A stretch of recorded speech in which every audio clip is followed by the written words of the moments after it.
Hello Mark, this is Ben Chen An. My student number is SO441043. The title of the speech is Leila Hoteit, 3 Lessons on Success from an Arab Businesswoman. I'm a sophomore in NCUE. Mom, who are these people? It was an innocent question from my young daughter Leila around the time when she was 3. We were talking along with my husband in one of Abu Dhabi's big fancy malls. Ali was peering at a huge poster standing tall in the middle of the mall. It featured the 3 rulers of the United Arab Emirates. As she tugged in my side, I bent down and explained that these were the rulers of the UAE who had worked hard to develop their nation and preserve its unity.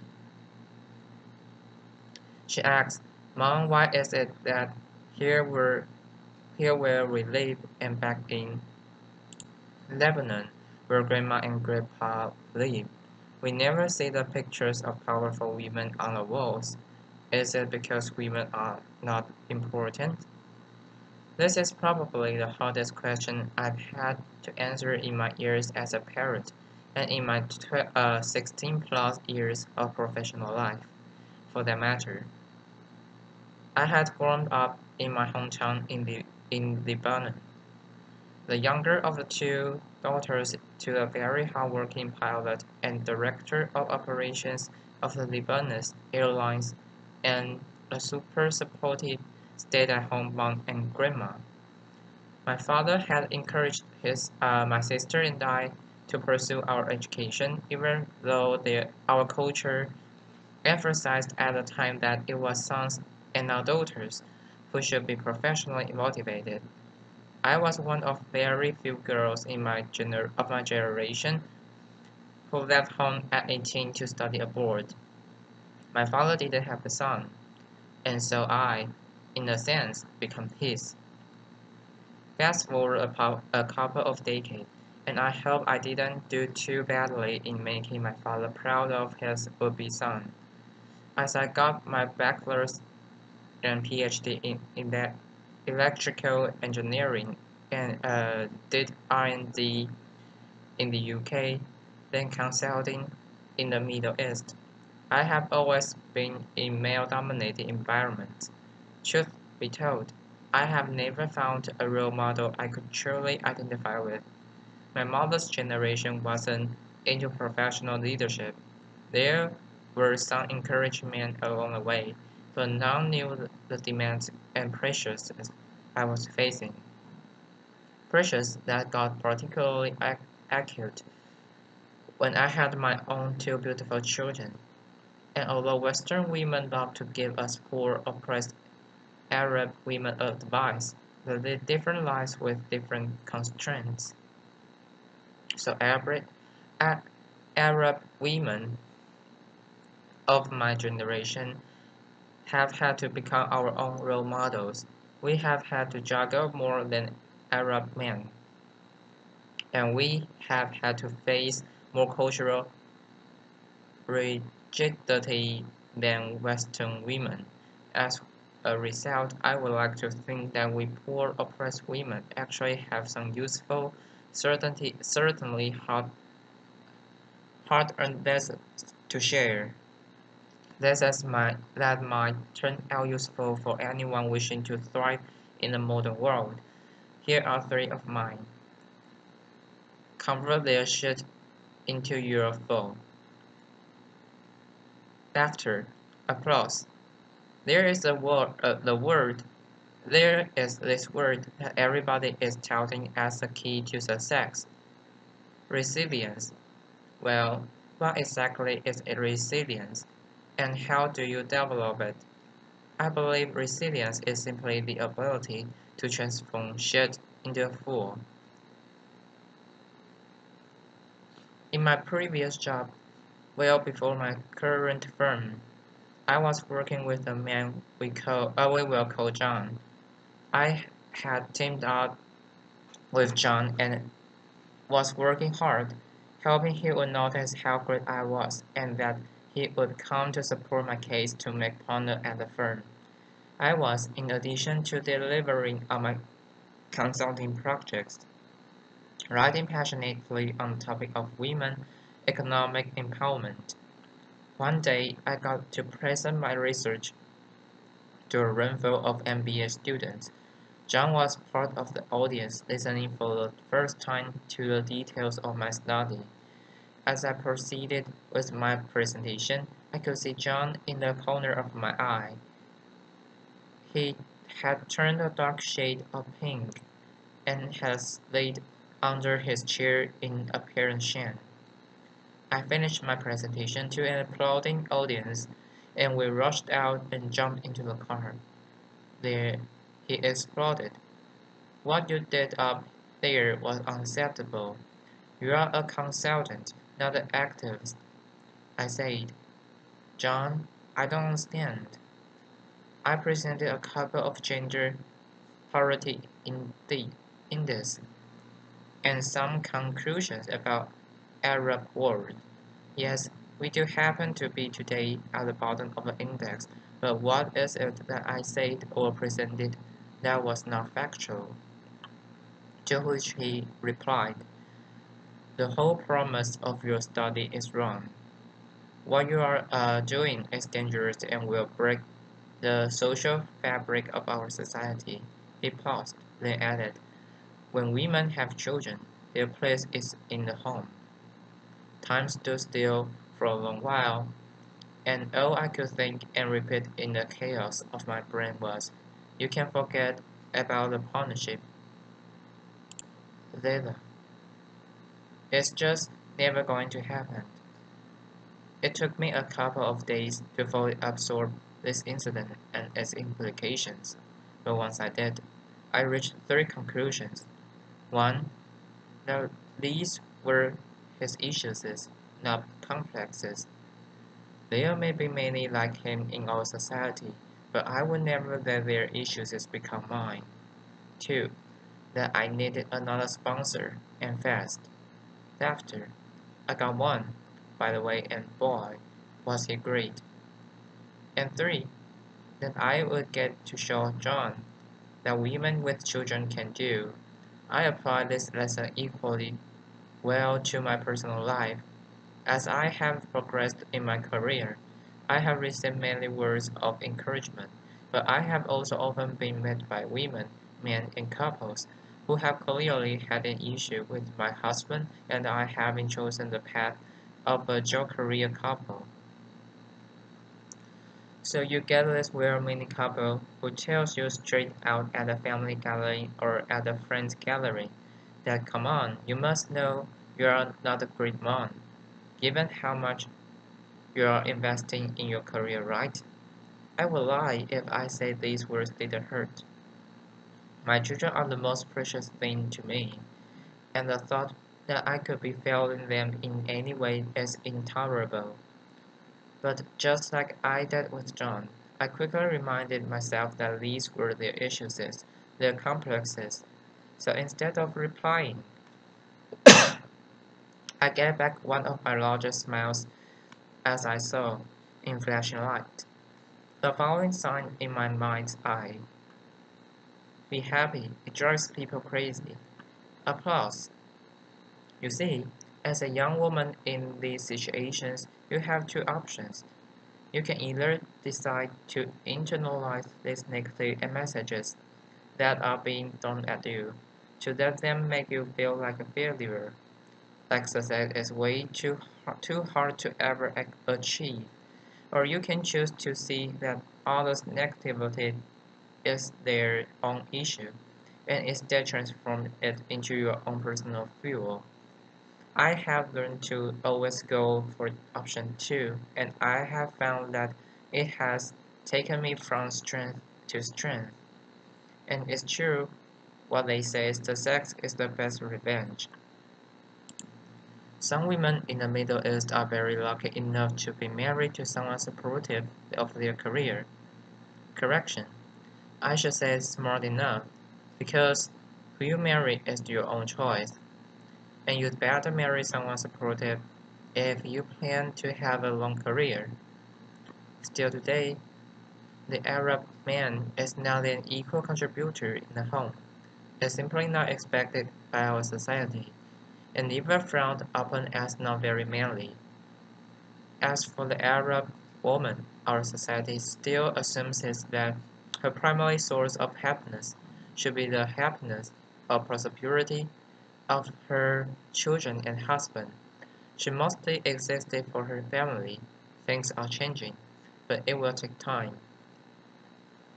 For now, it means that the professional Arab woman has to somehow maintain a perfect home, make sure that her children's every need is being taken care of and manage her demanding career. To achieve this, I have found the hard way that you need to apply your hard-earned professional skills to your personal life. You need to work your life. Here is how I do this in my personal life. One thing to know about the Middle East is that nearly every family has access to affordable domestic help. The challenge therefore becomes how to recruit effectively. Just like I would in my business life, I have based the selection of who would support me with my children while I'm at work on a strong referral. Christina had worked for 4 years with my sister, and the quality of her work was well established. She is now an integral member of my family, having been with us since Leila was 6 months old. She makes sure that the house is running smoothly while I'm at work, and I make sure to empower her in the most optimal conditions for her and my children, just like I would my best talent at work. This lesson applies whatever your child care situation, whether in a poor nursery part-time nanny that you share with someone else. Choose very carefully and empower. If you took a look at my calendar, you will see every working day 1.5 hours from 7 p.m. to 8 p.m. UAE time, block and code family time. This is sacred time. I have done this ever since Leila was a baby. I do everything in my power to protect this time so that I can be home by then to spend quality time with my children, asking them about their day, checking up on homework, reading them a bedtime story, and giving them lots of kisses and cuddles. If I'm traveling, in whatever the time zone, I use Skype to connect with my children even if I am miles away. Our son, Burhan, is 5 years old, and he's learning to read and do basic maths. Here's another confession. I have found that our daughter is actually more successful at teaching him these skills than I am. Laughter. It started as a game, but Aliyah loves playing teacher to her little brother, and I have found that these sessions actually improve Burhan's literacy, increase Aliyah's sense of responsibility, and strengthen the bonding between them, a win-win all around. The successful Arab women I know have each found their unique approach to working their life as they continue to shoulder the lion's share of responsibility in the home. But this is not just about surviving in your job role as a career woman and mother. This is also about being in the present.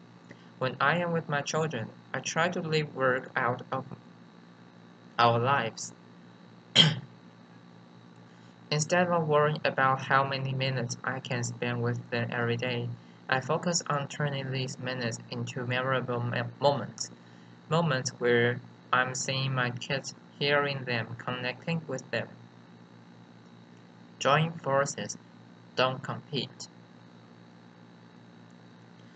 Arab women of my generation have not seen very visible in the public eye as they grew up.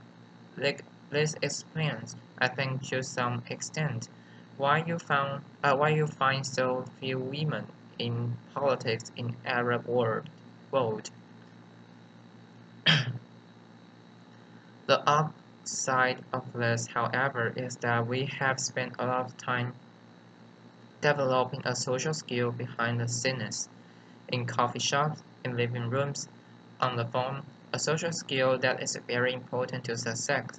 Networking, I would say the average Arab woman has a large network of friends and acquaintances. The majority of those are also women.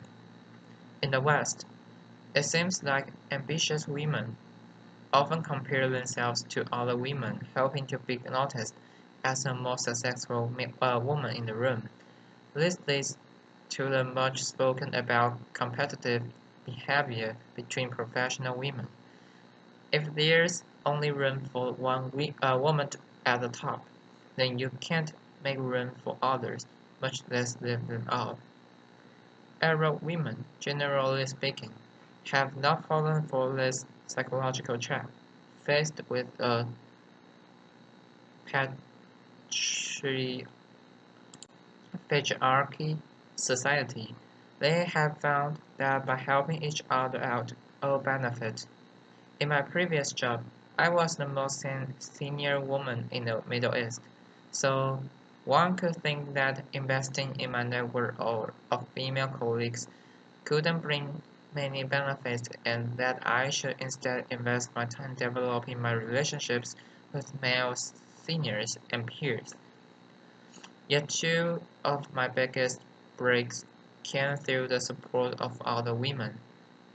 It was the head of marketing who initially suggested I be considered as a young global leader to a World Economic Forum.